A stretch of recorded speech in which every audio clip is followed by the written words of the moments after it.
வணக்கம் சொல்லுங்களா. நம்ம இப்ப என்ன பார்க்க போறோம்னா பறவைகளின் பெயர்கள். மயில்,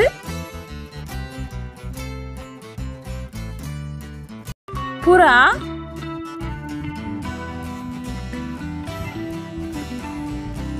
காகம்,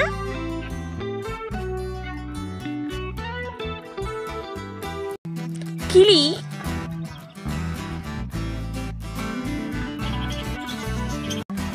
மீன்கொத்தி,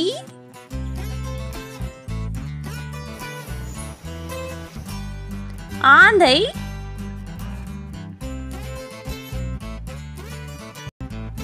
கொக்கு,